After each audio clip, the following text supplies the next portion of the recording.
Tout le monde en Europe connaît C&A, cette marque qui semble faire partie aujourd'hui du paysage de nos centres commerciaux, à tel point qu'on a même parfois tendance à ne plus vraiment y faire attention, tellement cette enseigne est omniprésente. Mais saviez-vous que C&A est un géant du prêt-à-porter fondé il y a plus de 2 siècles par la famille, très catholique famille Brenninkmeijer, une famille d'origine allemande installée en Hollande, eux qui n'étaient encore que de modestes paysans catholiques allemands au début du XVIIe siècle, les Brenninkmeijer vont devenir au XXe siècle l'une des plus grandes fortunes d'Europe occidentale, une fortune qu'ils vont très souvent mettre au service de l'Église. Et donc aujourd'hui, c'est cette grande aventure entrepreneuriale, familiale et catholique que nous allons vous raconter. See what we can do with a man and C&A. Come and see Andy. See the things you're looking for. Come and see Andy and see surprises everywhere. Open up your eyes. Mirrors don't tell lies. It's a beautiful day. Come and see Andy. Come and C&A tomorrow. It's such a surprising store. Pour beaucoup d'entre nous, C&A, c'était l'endroit où nous avons acheté notre première chemise, notre premier costume, notre première jupe si vous êtes une fille. Et avec l'âge, certains ne gardent de C&A que l'image d'une enseigne de zone commerciale où ne se rendent que des mamans avant la rentrée scolaire, ou de jeunes retraités qui s'ennuient et qui viennent y passer le temps. Abandonnez tout de suite cette vision des choses qui rend très peu justice à cette marque européenne, emblématique, historique, et oui, j'ose le mot, emblématique parce que c'est un mot très faible, car en réalité, C&A, c'est tout simplement l'une des plus anciennes marques, si ce n'est la plus ancienne marque de prêt-à-porter en Europe. Plus que cela encore, C&A a été à l'origine de plusieurs révolutions dans l'industrie de la mode, des révolutions dont les effets se font encore sentir aujourd'hui. Fondée il y a plus de 180 ans, il y a bientôt 2 siècles, C&A demeure aujourd'hui un géant mondial dans le secteur de l'habillement avec plus de 1600 boutiques à travers le monde, surtout en Europe, et près de 50 000 employés. Mais ce n'est pas tout, puisque on va le voir dans cette émission, l'histoire de C&A est tout à fait singulière, c'est une aventure tout à fait unique en son genre, et son impact dans l'industrie de la mode populaire est toujours très sensible aujourd'hui, puisque C&A a tout simplement inventé un grand nombre de pratiques qui se sont aujourd'hui imposées dans l'industrie du vêtement. Et pour parler de C&A, il faut forcément parler de la famille qui a créé cette enseigne légendaire et qui la contrôle toujours aujourd'hui de façon exclusive, près de 2 siècles après sa fondation. Et nous allons commencer effectivement cette émission en parlant de la famille Brenninkmeijer. Donc cette famille qui a fondé C&A. Donc l'enseigne C&A a été fondée officiellement en 1841 à Sneek, aux Pays-Bas, par 2 frères, Clemens et August Brenninkmeijer, qui sont tous les deux issus d'une famille catholique d'origine rhénane, d'origine allemande, qui est impliquée dans le commerce de tissus depuis le XVIIe siècle. Et donc le nom de l'enseigne, C&A, ça renvoie tout simplement aux initiales des 2 frères fondateurs, Clemens et Auguste. Et il faut, dès le début de cette émission, insister sur 2 éléments qui vont durablement marquer cette entreprise durant toute son histoire, jusqu'à aujourd'hui. Le premier élément, c'est que C&A, c'est une entreprise familiale, et c'est une entreprise catholique. Alors, les débuts de l'aventure sont assez difficiles. Les Brenninkmeijer, c'est à l'origine une famille de modestes fermiers, vraiment des fermiers très modestes, très pauvres, qui sont basés à Mettingen, donc qui se trouve en Westphalie, donc dans l'ouest de l'Allemagne. Et donc, face aux difficultés, certains membres de la famille deviennent commerçants. Ils deviennent commerçants itinérants, ils vont de ville en ville pour vendre des tissus. Et cette activité les conduit peu à peu à s'installer à Sneek, en Frise voisine, donc en Hollande actuelle, où une partie de la famille va s'installer durablement et poursuit à partir de là ses voyages pour vendre ses tissus à travers toute la Hollande et l'Allemagne de l'Ouest. Et petit à petit, les affaires prospèrent et le clan familial commence à se sédentariser. Les 2 frères Clemens et August Brenninkmeijer fondent officiellement C&A, comme on l'a dit, en 1841 et vont ouvrir un dépôt la même année, ce qui les dispense désormais de voyager en permanence. Ce sont désormais les clients qui viennent directement chez eux. La famille ouvre ensuite sa première boutique à Sneek, toujours, en 1860. C'est une boutique qui sera principalement gérée par Auguste, tandis que son frère Clemens s'installe à Mettingen, donc dans le fief familial historique, de l'autre côté du Rhin, du côté allemand. Et à cette époque, l'entreprise produit surtout du linge de lit, des tenues de mariage, donc des tissus assez spécifiques, en plus de continuer bien sûr son activité de grossiste de tissus, notamment de coton et de lin.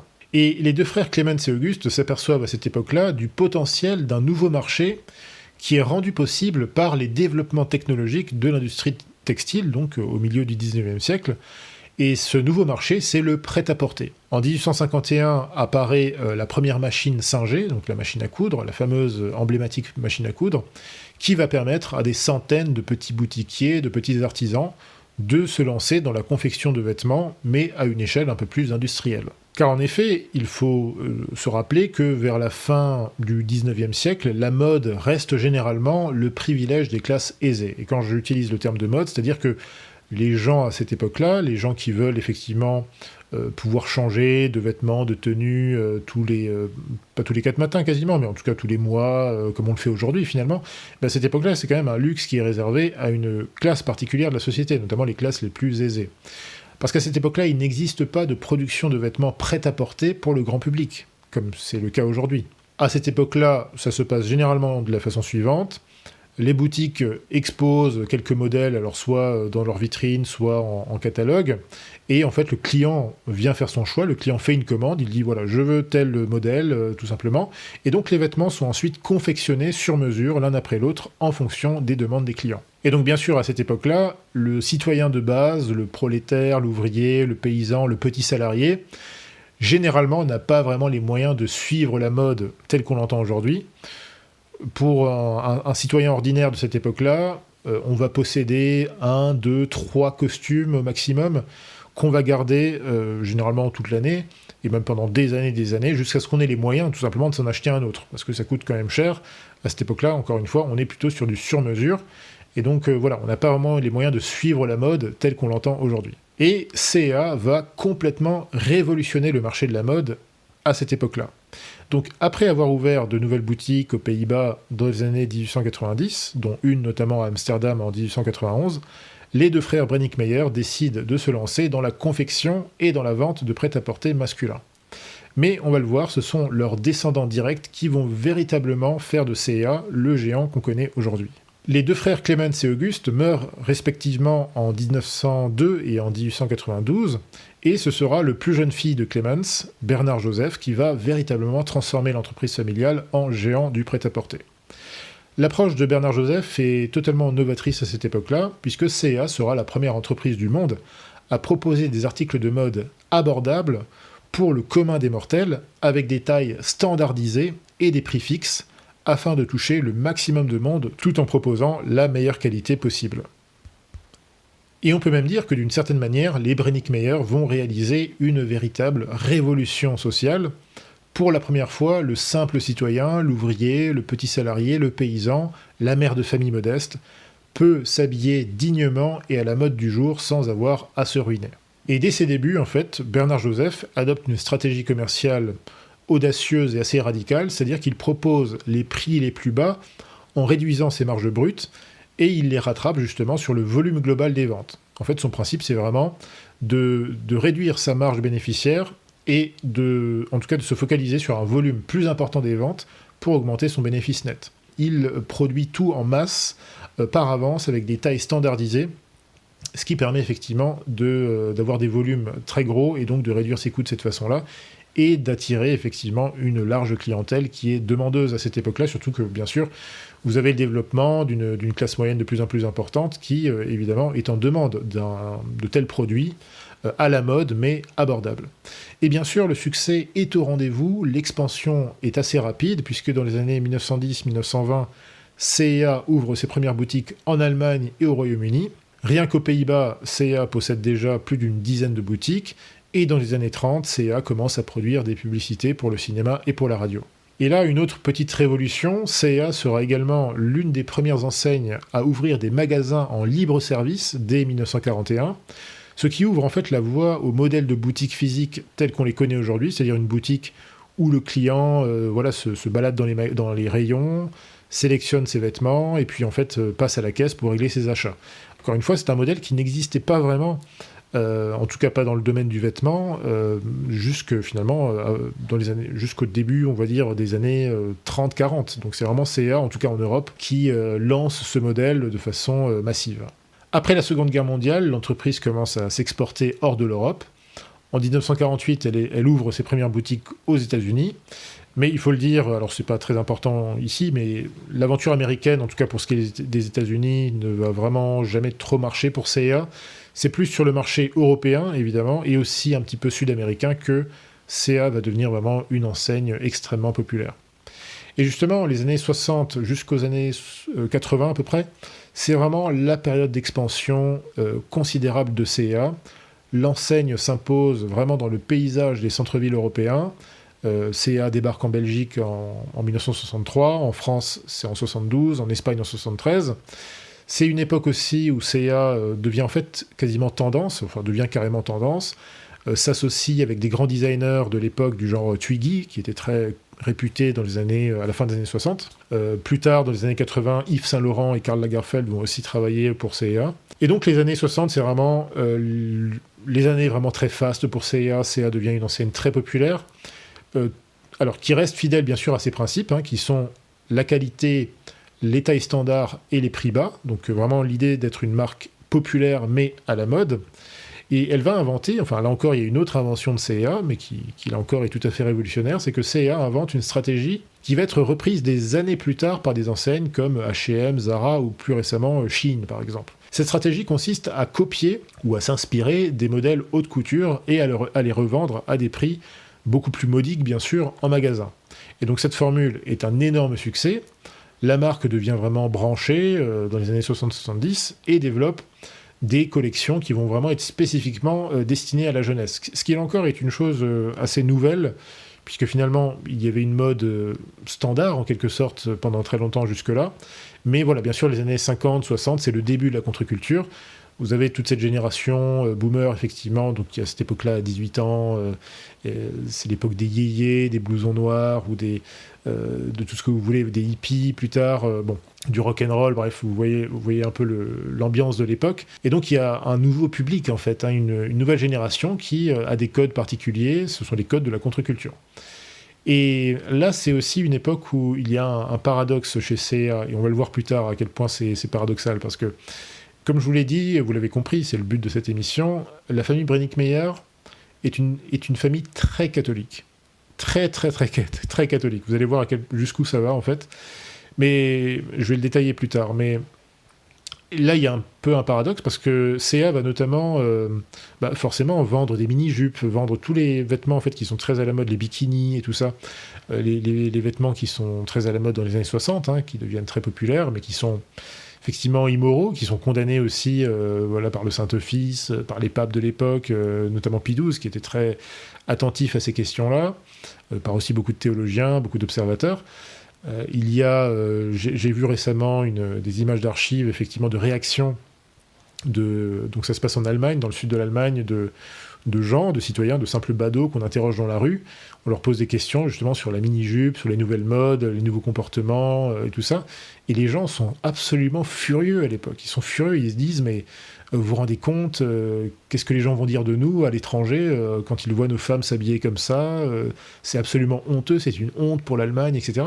Enfin, des discours qu'on n'imagine plus aujourd'hui. Mais voilà, les gens à l'époque, en tout cas la génération silencieuse, qui avait gardé quand même des valeurs chrétiennes et une certaine morale, avait une opinion très négative de ces nouvelles modes. Es ist ein Jahrzehnt des Umbruchs. Die Jugend will anders sein. Wir kommen von dort und bei uns gibt's Gott sei Dank sowas nicht. Wir sind hier in Urlaub. Ja, wir sind hier in Urlaub und müssen so einen Tag hier erleben. Wir gehören ins Arbeitshaus beziehungsweise mit Knüppeln hier runterjagen. Anders sind die gar nicht mehr groß zu kriegen. Bei Adolf hat sowas nicht gegeben.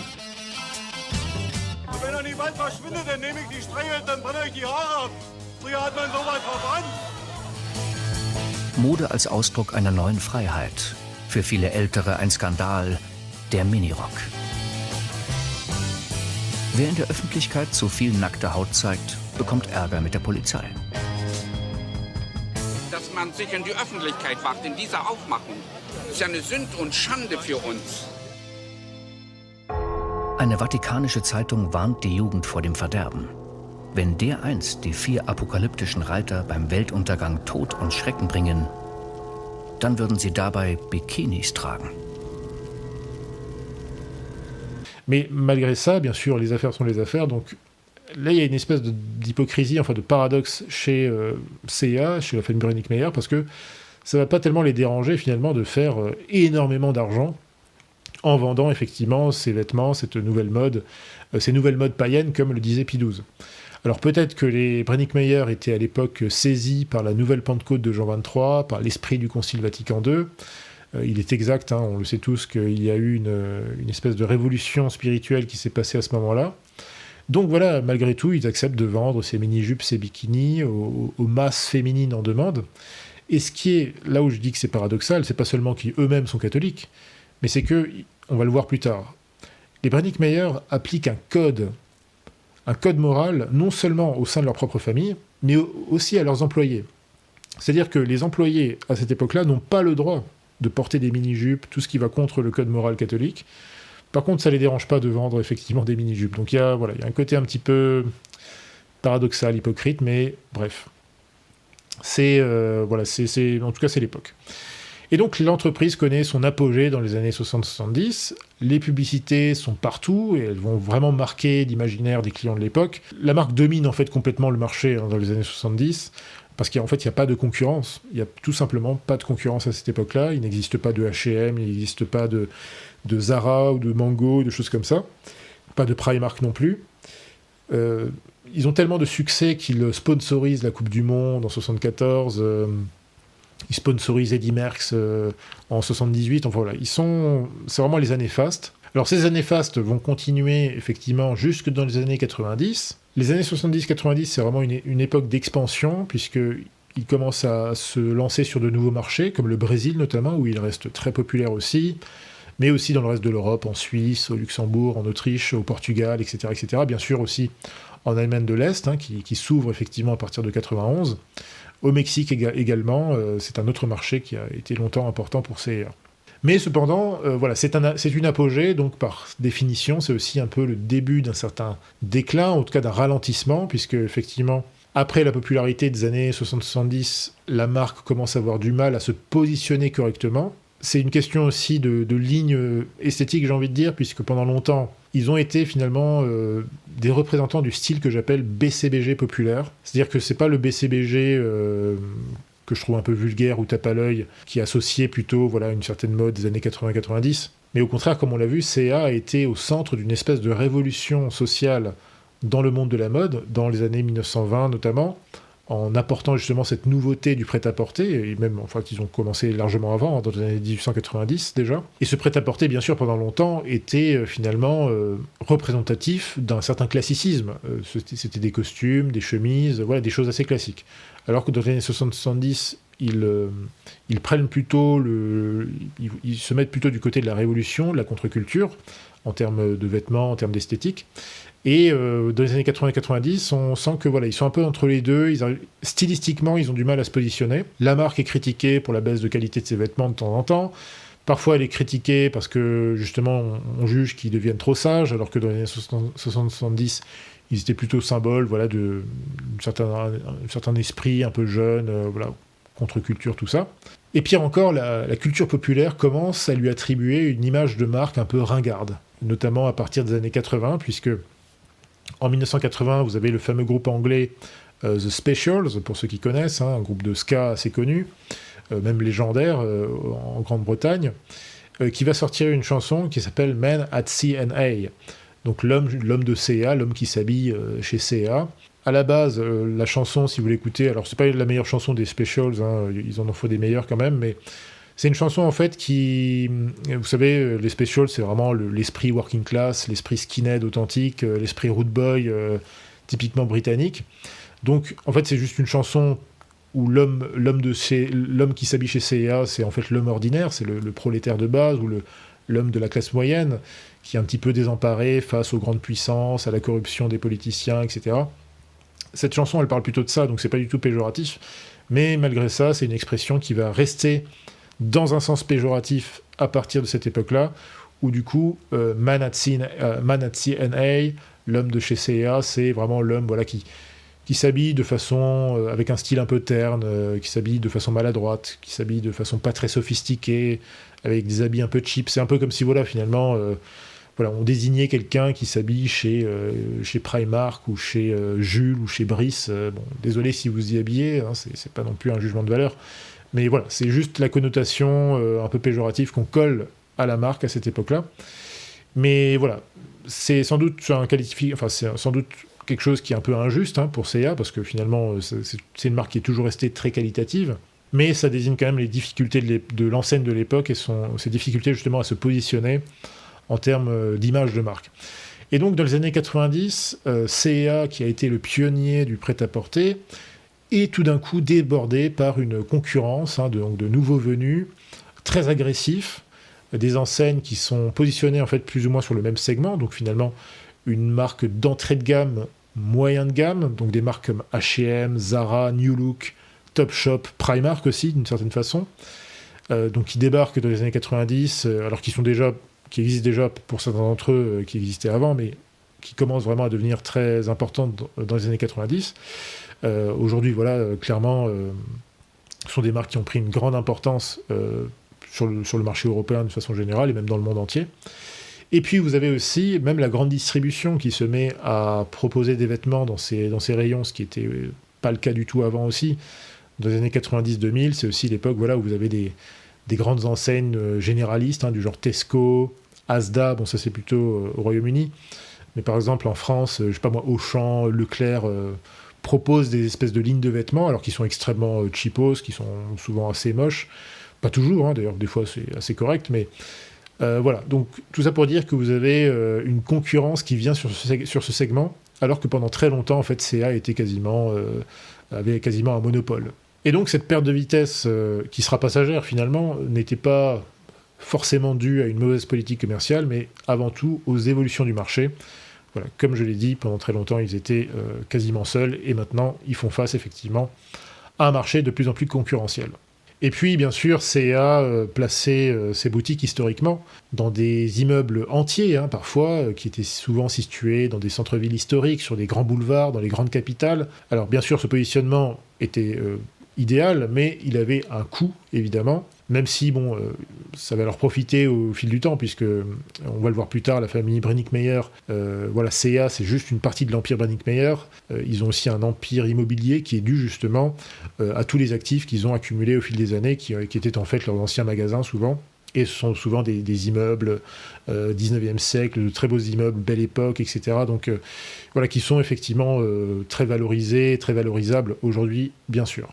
Mais clairement, dans les années 90, 2000, c'était plutôt un désavantage, puisque vous aviez tous ces nouveaux discounters du genre Primark, qui eux se contentaient de locaux plus modestes, mais qui gagnaient largement au change, puisqu'ils volaient évidemment une bonne partie de la clientèle de C&A.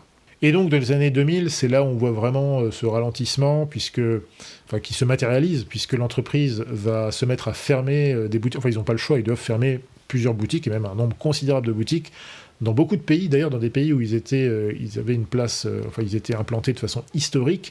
On pense notamment au Royaume-Uni, où c'était l'un des premiers pays où ils se sont exportés hors des Pays-Bas. Ils vont fermer toutes leurs boutiques du Royaume-Uni en l'an 2000, en 2000-2001, quelque chose comme ça. Et ça va vraiment faire un choc à l'époque au Royaume-Uni, puisque, encore une fois, on le voit dans la chanson des Specials, C&A était devenu vraiment très iconique quelque part, même s'ils avaient aussi un peu pâti de cette image de marque ringarde, même si c'était injuste. Mais voilà, même la culture populaire les avait adoptés d'une certaine façon. Mais voilà, c'était devenu le contexte, le marché n'était plus profitable, semble-t-il.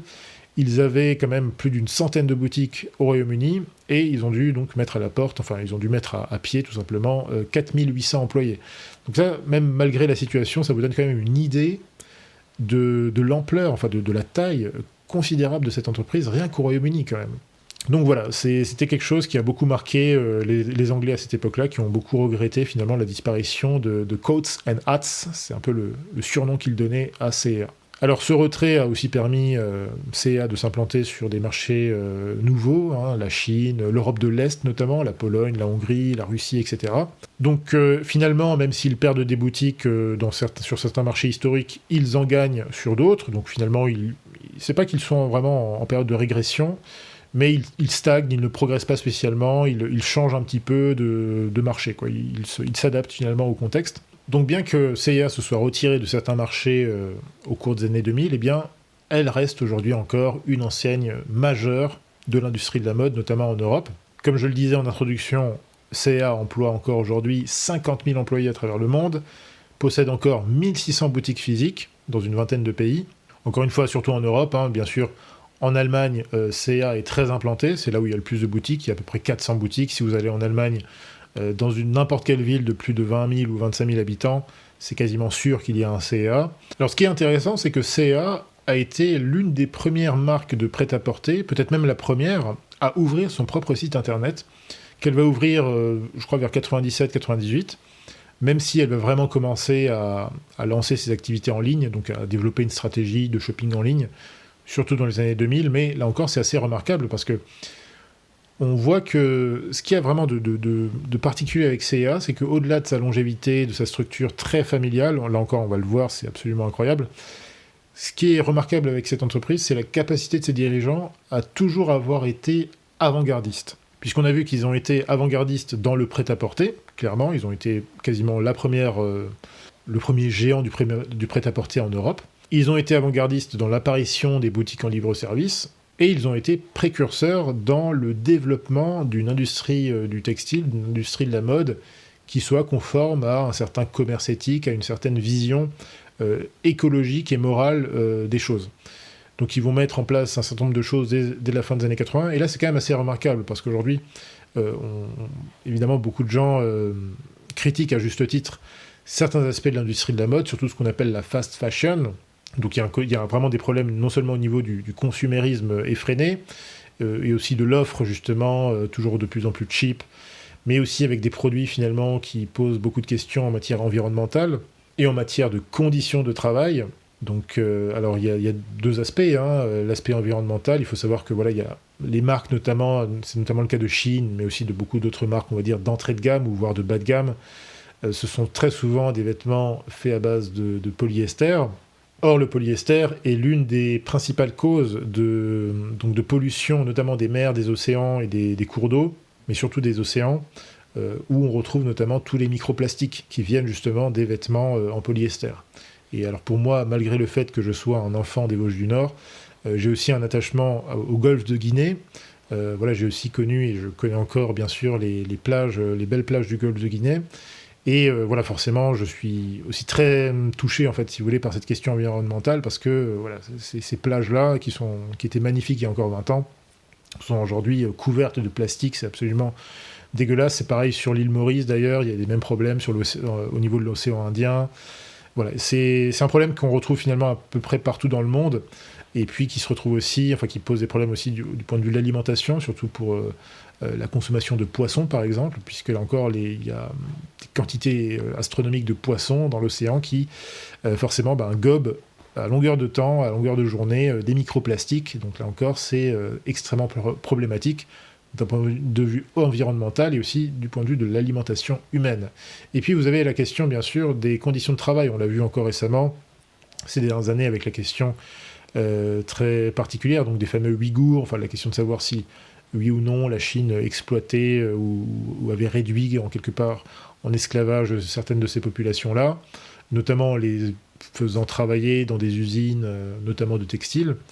Mais c'est une question qui se pose finalement et qui s'est posée beaucoup dans les années 90 par rapport au travail des enfants, notamment dans les pays d'Asie spécialisés dans cette industrie du textile. On pense notamment à l'Inde, la Chine bien sûr, le Pakistan, l'Indonésie, le Vietnam, où voilà, pendant très longtemps il y avait des questions très sensibles au niveau justement des conditions de travail, pas seulement des enfants mais aussi des adultes. Et donc C&A a été très tôt impliqué dans ce combat-là, elle a très tôt en fait mis en place des choses pour exiger en fait de ses fournisseurs, notamment asiatiques, qu'ils garantissent des conditions de travail dignes et des niveaux de rémunération dignes aussi pour leurs travailleurs. Et là, on voit encore sans doute un aspect de la fibre sociale et chrétienne de la famille Brennick-Meyer, puisqu'il me semble que beaucoup d'autres enseignes ont mis beaucoup plus de temps à se réveiller à ce sujet. On peut penser à Nike ou même à Adidas peut-être, voilà, des grandes marques de sport ou de prêt-à-porter qui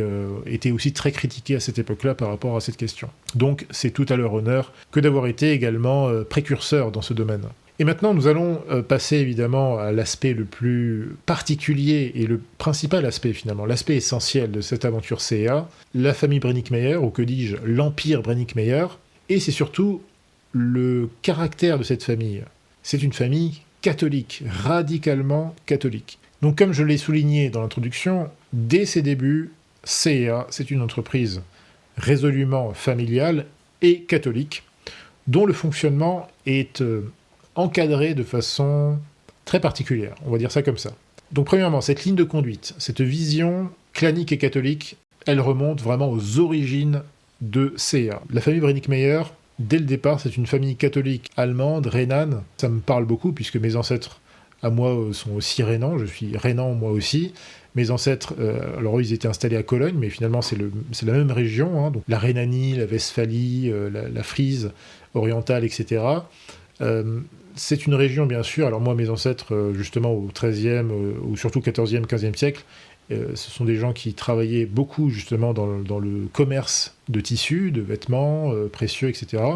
C'est une activité, bien sûr, qui a fait, en partie, la fortune des grandes familles de cet axe rhénan, que ce soit aux Pays-Bas ou que ce soit en Allemagne, mais aussi en Italie, hein, c'est donc cette Europe lotharingienne. Donc voilà, c'est quelque chose qui me parle beaucoup, et la famille Brenninkmeier est typiquement dans cette tradition-là, donc famille catholique, d'origine très modeste, paysanne, mais qui se lance comme ça, au XVIIe siècle, dans le commerce de tissus pour essayer de s'extraire effectivement d'une condition qui à l'époque est extrêmement modeste. Et donc, vous l'avez compris, c'est une famille avant tout catholique. Et donc c'est une chose qui va être prise très au sérieux par les deux frères fondateurs, Clemens et Auguste, qui dès le départ vont se poser la question de leur succession.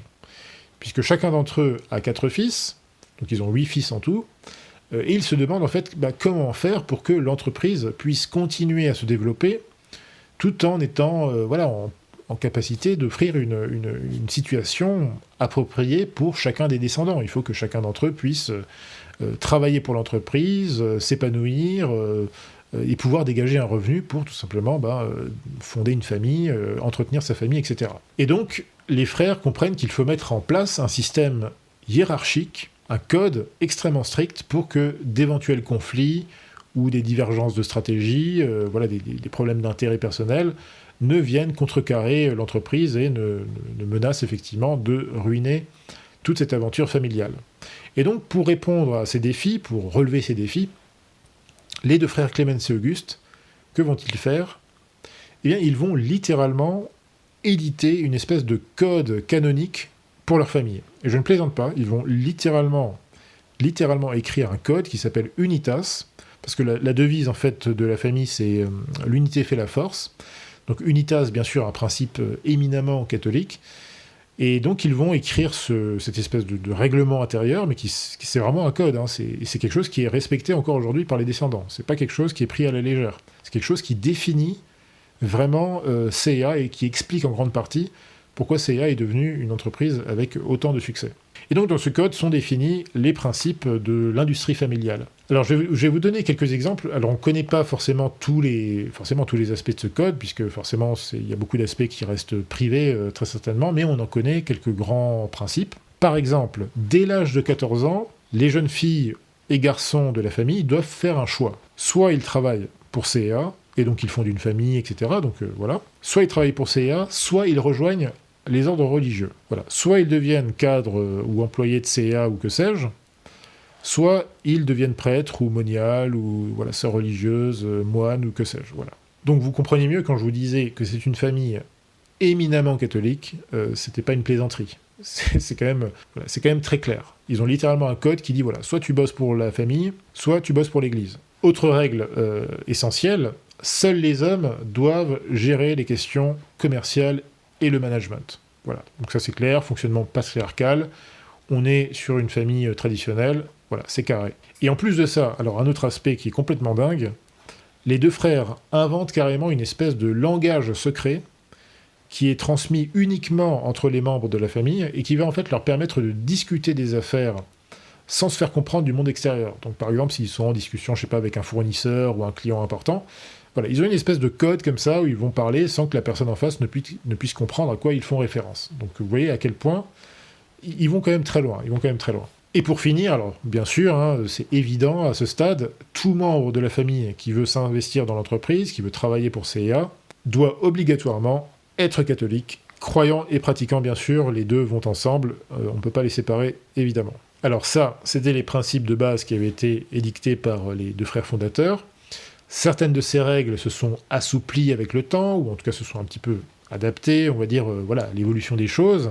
C'est plus aussi strict que ça pouvait l'être au départ. Par exemple, les garçons ou les filles ne sont plus obligés de choisir entre entrer chez CIA ou aller dans les ordres religieux. D'ailleurs, il y a un jeune membre de la famille Brenninkmeier, enfin qui est aujourd'hui dans la cinquantaine d'années, je crois, qui est un acteur assez connu en Allemagne et qui a même, je crois, fait quelques films à Hollywood. Alors, son prénom m'échappe à l'heure actuelle, mais il est assez connu en Allemagne et en Hollande. Donc voilà, c'est pour vous montrer qu'effectivement, aujourd'hui, vous avez aussi des membres de la famille qui voilà, n'ont pas forcément choisi soit d'entrer dans les ordres religieux, soit de bosser pour CIA. Et puis, autre assouplissement actuel, effectivement, les femmes ont aussi gagné le droit de faire leurs preuves dans le management supérieur de l'entreprise, ce qui n'était pas le cas, en fait, jusque dans les années 80-90. Hein. Donc c'est quand même assez fou quand on y pense aujourd'hui. C'est clair qu'aujourd'hui, ça passerait pas du tout. Alors, autre chose tout à fait intéressante, c'est que jusqu'à une période toute récente, tout l'encadrement supérieur, c'est-à-dire vraiment les PDG, les directeurs généraux, tout ça, tout l'encadrement supérieur de CIA devait être exclusivement occupé par des membres de la famille. Donc là, on ne parle pas du simple directeur de magasin ou du responsable de rayon ou que sais-je. Voilà, pour ça, il n'y a pas de souci. Mais pour l'encadrement décisionnel et exécutif de l'entreprise, il faut obligatoirement être un membre de la famille. Là encore, c'est une règle qui s'est légèrement assouplie ces dernières années, mais vraiment très légèrement, hein, très très légèrement, parce qu'en grande majorité, finalement, c'est que des Brenninkmeier qui dirigent le truc. Là encore, jusque dans les années 90, seuls les hommes descendants directs des deux frères avaient le droit d'être actionnaires de l'entreprise. Alors c'est toujours le cas, c'est-à-dire qu'aujourd'hui, il faut nécessairement être descendant des deux frères pour être actionnaire de l'entreprise, de CIA, mais désormais, les femmes ont aussi le droit de l'être, ce qui n'était pas le cas apparemment jusque dans les années 90. Donc là encore, très catholique, très patriarcal, c'est carré. Et en fait, c'est vraiment, je crois que c'est en 2017 que pour la première fois, vous avez un membre extérieur de la famille qui s'appelle Alain Caparros, qui a été donc nommé PDG de CIA Europe. Et je crois d'ailleurs que son successeur, qui était une femme d'ailleurs, était elle aussi extérieure de la famille, mais c'est vraiment les deux premières fois dans toute l'histoire, donc depuis quasiment 180 ans, depuis quasiment 2 siècles, c'était la première fois que CIA a eu un PDG qui soit quelqu'un qui ne vienne pas de la famille Brenninkmeier. Donc on voit que ces règles se sont assouplies, mais d'une façon générale quand même, les principes directeurs de ce code établi par les deux fondateurs restent en fait très très respectés par les descendants qui aujourd'hui encore basiquement contrôlent CIA de A à Z, hein, ça c'est clair. Donc ça, c'est pour le côté fonctionnel des choses, mais revenons-en plutôt à l'élément catholique dans la famille Brenninkmeier. Donc, les principes spirituels chrétiens des fondateurs, évidemment, se reflètent bien sûr aussi dans le management. Pendant très longtemps, les cadres qui n'étaient pas issus de la famille, de toute façon, devaient être obligatoirement catholiques. Voilà, un rôle de cadre supérieur, mais qui ne soit pas nécessairement au sein même du conseil ou d'administration ou que sais-je, mais en tout cas un cadre supérieur quand même d'un niveau assez élevé, dans tous les cas, devait être nécessairement catholique, croyant et pratiquant. Voilà, ça c'était aussi une règle obligatoire pendant très longtemps. Alors, autre aspect très intéressant, pendant très longtemps, les nouvelles boutiques CIA, ou en tout cas dès qu'il y avait un événement particulier, l'ouverture d'une nouvelle usine, ou la signature d'un gros contrat, ou que sais-je, on ne faisait pas tout d'abord une grande fête. On faisait une fête sans doute, mais c'est pas ce qu'on faisait en premier. Qu'est-ce qu'on faisait en premier ? Eh bien sûr, on célébrait une messe, évidemment. Donc là encore, ça vous montre que la famille très très pratiquante, authentiquement catholique. Au XXe siècle, il faut savoir que les Brenninkmeier étaient, et je pense qu'ils le sont toujours aujourd'hui, même si peut-être ils se sont un peu fondus dans le paysage, mais pendant une bonne partie du XXe siècle, ils étaient tout simplement l'une des familles les plus puissantes de Hollande. C'est vrai que Brenninkmeier, c'est un nom qui ne dit pas grand-chose aux Français, mais en Hollande, c'est un nom qui, et aussi en Allemagne de l'Ouest, c'est un nom qui est encore très réputé. Et bien sûr, avec une telle influence, une telle fortune, un tel succès, et une telle foi catholique, vous vous doutez bien que la famille Brenninkmeier s'est toujours mise au service de l'Église. On estime d'ailleurs que la famille, rien qu'au cours du XXe siècle, a donné plus de 1 milliard d'euros à l'Église en donations diverses.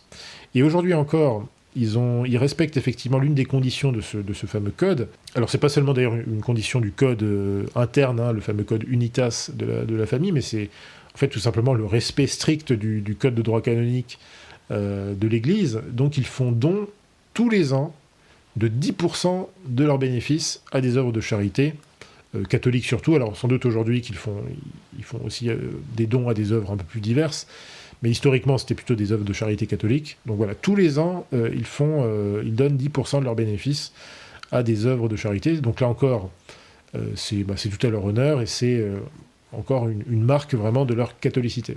Alors aujourd'hui, cette famille est devenue un clan de dimension internationale qui possède à peu près une douzaine de branches. Ils ont à peu près 500 membres, vraiment strictement membres Brenninkmeier, descendants donc de Clémence et Auguste. Et donc c'est quand même incroyable parce que c'est une famille qui, au XVIIe siècle, et même encore au début du XIXe, les Brenninkmeier étaient de modestes petits marchands catholiques itinérants. Et aujourd'hui, ils se marient, ils font des alliances avec les grandes familles princières européennes. Par exemple, Albert Brenninkmeier a épousé en 2012 la princesse Caroline de Bourbon-Parme, qui par ailleurs est une cousine du roi Guillaume-Alexandre des Pays-Bas. Sans aller trop loin dans les détails, il faut savoir que CA, aujourd'hui, ce n'est qu'une partie de l'Empire Brenninkmeier. L'Empire Brenninkmeier est vraiment géré par la holding Kofra AG, donc qui est la holding de la famille Brenninkmeier, où ne peuvent siéger que des Brenninkmeier, vous l'avez compris, donc catholiques pratiquants bien sûr. Donc Kofra AG, c'est ce qu'on appelle le Sneekering, ou le Sneekerkring plutôt, excusez-moi, en hollandais. Donc c'est le cercle de Sneek, donc leur bastion, l'un de leurs 2 bastions historiques. Et donc ils sont très investis notamment dans l'immobilier, puisqu'ils ont un parc immobilier assez considérable, hein, vous imaginez bien. Ils sont aussi pas mal impliqués dans l'agroalimentaire, donc voilà, ils sont diversifiés aujourd'hui, et donc CA reste quand même une partie importante de leur business, c'est évident, c'est quand même là où tout a commencé, mais ils se sont diversifiés bien sûr au fil des années. Et cette holding familiale pèse aujourd'hui, est estimée aujourd'hui vers les 25 milliards d'euros, alors ça c'est les chiffres de 2016, je pense que ce chiffre quand même a augmenté depuis lors. L'un des aspects qui pour moi est le plus touchant à propos de la famille Brenninkmeier, c'est que c'est une famille qui reste très attachée à ses traditions, à son fonctionnement, à son fonctionnement clanique peut-être, mais qui a beaucoup de vertus. Et c'est aussi une famille qui est très discrète en fait, qui cultive en fait la discrétion et une certaine humilité en fait. C'est pas une famille qui est fermée au monde ou qui se claque-mur, etc. Elle s'ouvre régulièrement aux journalistes ou aux universitaires qui viennent consulter ses archives, qui écrivent sur l'histoire de CA, etc. Mais c'est une famille que vous ne verrez pas, par exemple, dans la presse à scandale ou dans les potins du Gotha, bon, sauf les cas de mariage avec, bien sûr, la princesse Caroline de Bourbon-Parme, ça c'est quand même exceptionnel, mais voilà, vous ne les verrez pas dans Voici ou dans, je sais pas quel Closer ou dans les magazines de ce genre-là. C'est une famille très discrète et qui, en fait, éduque même ses enfants vraiment dans une forme d'humilité ordinaire, en fait. Bien sûr, cette culture, on va dire, de la discrétion a parfois suscité une certaine fascination de la part d'une certaine presse. On a même parlé de sectes pour décrire leur fonctionnement. Bon, c'est vraiment très exagéré et surtout assez insultant, en fait, parce que c'est plutôt tout ce qu'ils font, tout ce qu'ils ont fait, est en fait très honorable. Et la façon dont ils se comportent encore aujourd'hui est extrêmement estimable quand on voit effectivement la fortune qu'ils ont générée au fil des ans. Et surtout, il est très rare, extrêmement rare de voir un groupe aussi énorme qui se trouve sous la direction exclusive d'une seule et même famille depuis longtemps. Parce qu'il faut savoir que certes, reste un géant du prêt-à-porter, mais c'est aussi l'un des premiers négociants en tissu au monde aujourd'hui.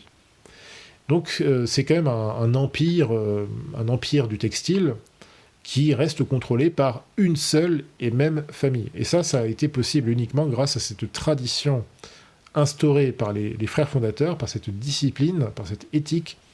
Et je trouve vraiment que cette résilience, c'est une des choses les plus admirables dans l'aventure CA. Si vous lisez des auteurs comme James Burnham ou Samuel Francis, dont je vous parle régulièrement, vous savez que l'une des caractéristiques du néo-capitalisme, notamment de l'après-guerre, c'est le développement de ces grands groupes industriels qui souvent vont être fondés par une famille, par un clan familial. On pense notamment par exemple à Ford, c'est l'un des exemples qui est pris par Samuel Francis notamment, et Samuel Francis nous explique bien que justement à cause du managérialisme, eh bien finalement ces grandes entreprises qui deviennent des multinationales extrêmement puissantes finissent par échapper à leurs fondateurs ou aux familles qui sont descendantes du fondateur.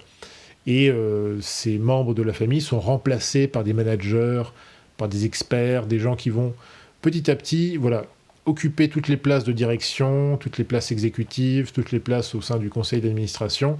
Et finalement, les descendants ne seront plus que des trust kids, donc des enfants, des espèces d'héritiers comme ça, mais qui n'auront plus vraiment la moindre incidence sur le fonctionnement de l'entreprise qui aura été fondée par leur père, grand-père ou arrière-grand-père. Mais aussi, bien souvent, c'est une question tout simplement de sélection, c'est-à-dire que vous avez régulièrement, et c'est souvent le cas même, des descendants qui ne sont pas forcément à la hauteur, ou qui n'ont pas le même talent, les mêmes compétences, tout simplement les mêmes inspirations que leurs parents. Et le cas CA, c'est vraiment une exception, parce que les frères fondateurs, Clemens et Auguste, ont vraiment mis en place un système qui est une espèce de méritocratie endogame. C'est-à-dire qu'il faut être de la famille pour atteindre des postes d'encadrement supérieur, mais en même temps, seuls les membres les plus méritants de la famille vont être sélectionnés pour justement atteindre des postes élevés, grand directeur, directeur régional ou président-directeur général carrément. Parce que dans ce système Brenninkmeier, il n'y a tout simplement pas de passe-droit, il n'y a pas de favoritisme, il n'y a pas de népotisme possible, à tel point d'ailleurs que les actions ne sont pas transmises de façon héréditaire, elles sont uniquement transmises sur la base du mérite. Donc là, c'est quand même assez incroyable aussi. Et c'est encore respecté aujourd'hui, c'est comme ça. C'est pas parce que vous êtes le fils de tel Brenninkmeier que vous allez automatiquement acquérir une part importante de l'entreprise et donc prendre des décisions importantes au conseil d'administration. Pas du tout. Vous devez mériter votre place. Et pour mériter cette place au top du top de la famille, il faut vraiment montrer une capacité de résilience, d'abnégation absolument incroyable. Pour vous donner juste un exemple, jusque dans les années 1980, les jeunes membres de la famille devaient suivre une discipline quasiment militaire pour faire leurs armes dans le business et pour prouver justement leur valeur avant de monter des échelons. Alors c'est très intéressant parce que c'est montré justement dans un très bon documentaire au sujet notamment de la famille Brenninkmeier qui est passé il y a quelques années en Allemagne, il me semble, et donc qui montre effectivement, alors c'est un documentaire, une espèce de docu-fiction, donc avec des acteurs et tout ça, donc c'est très bien fait, et on voit que en fait, jusque dans les années 80, ce qui se passait, c'est que voilà, vous aviez un groupe par exemple de cousins, de jeunes qui voulaient travailler, qui veulent travailler pour CIA, qui veulent monter effectivement en grade, monter dans les échelons supérieurs de la famille, du clan.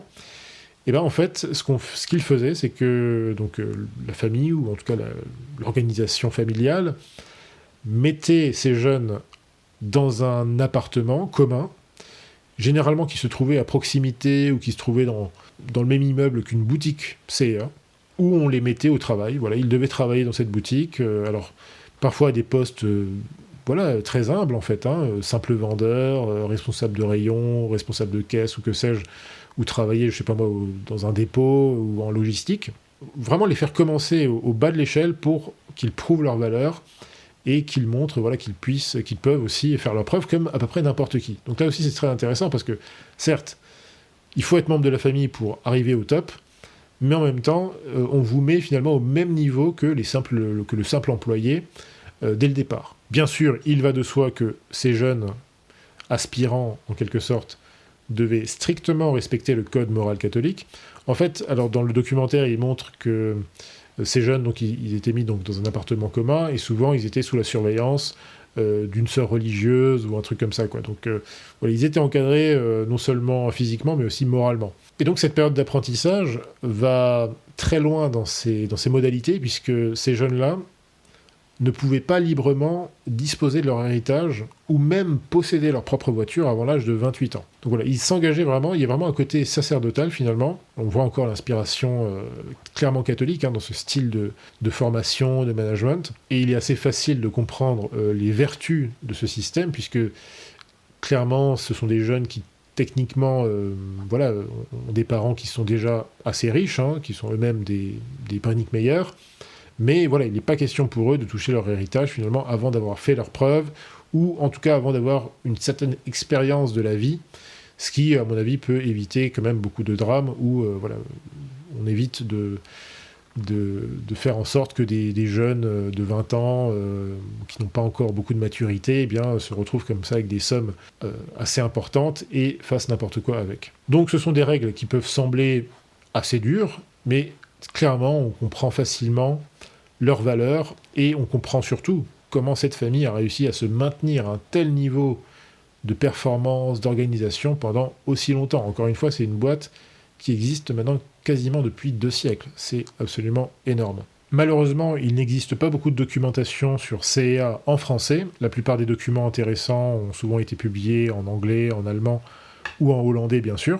On retrouve dans pas mal de témoignages, dans des documents que j'ai pu lire sur Internet à propos de CEA et de son histoire. En fait, beaucoup de gens, des gens qui ont travaillé pour CEA ou des gens qui ont connu les Brinckmeyer, ont souvent une très très bonne opinion de l'entreprise et de cette famille. Vous avez souvent des témoignages très élogieux par rapport aux gens qui ont connu, par exemple, qui ont travaillé sous les ordres de tel ou tel directeur Brinckmeyer, de tel ou tel président Brinckmeyer, ou qui les ont connus en tant que voisins. Par exemple, dans la ville de Mettingen, donc en Westphalie, là d'où ils sont originaires. Tout le monde dit que ce sont des gens très élégants, mais en même temps très simples. C'est pas du tout une famille qui où on tolère en fait le tape à l'œil, où on tolère le snobisme ou quoi que ce soit, ou le mépris de classe. Vous avez beaucoup de témoignages qui disent souvent qu'ils ont connu tel ou tel directeur Brinckmeyer, et souvent ce sont des gens qui étaient très élégants, mais au niveau vestimentaire, mais aussi au niveau du comportement. C'est-à-dire que c'est des gens qui pouvaient avoir certes un style de management un peu strict sur des questions morales, on l'a vu, mais en même temps qui étaient extrêmement généreux, extrêmement patients, extrêmement bons en fait avec leurs employés ou avec les gens de leur entourage, de leur ville, etc. Et donc là, ça nous montre aussi un autre aspect de la résilience des Brinckmeyer qui est encore très admirable. C'est une famille qui a su conserver et transmettre cette noblesse ordinaire, cette noblesse de tous les jours, cette véritable noblesse en fait qui n'est pas justement tape à l'œil, qui ne s'affiche pas de façon ostentatoire, mais qui est très élégante en même temps. Et voilà, pour moi, c'est l'élégance, la vraie élégance, c'est ça en fait. C'est ça la vraie classe. Also, nimm die Route Richtung Westen und du kannst noch ein paar weitere Dörfer abklappern. Ja, gut, so wird's gemacht. Schauen wir mal, wer mehr schafft. Aber werd die Ware los. Will nicht die nassen Stoffe noch mit nach Hause schleppen. Gott mit dir, Bruder!